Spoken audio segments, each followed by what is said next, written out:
You mentioned earlier that we're not going to war with Iran, but if in fact Iran is supplying these arms and that are killing Americans and coalition forces, what steps are being taken to stop these arms, both in terms of on the ground in Iraq and in terms of any diplomatic confrontations with the Iranians over them? Has the Iranian government been put on notice over these shipments?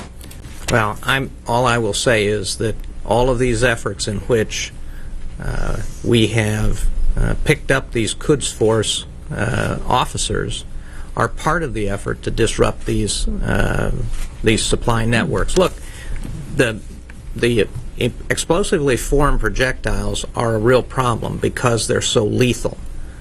But the fact is that a bigger problem is the IED problem in general.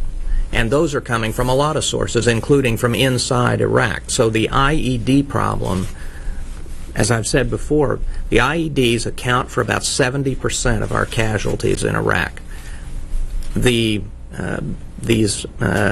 explosively formed projectiles, as I understand it, account for a relatively small percentage of the IEDs we encounter, either through attacks or through finding them.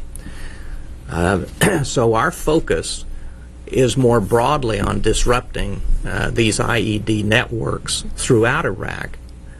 The Iranian responsibility for one set of them is a concern. We are taking action to try and deal with that, but it's part of a much larger problem.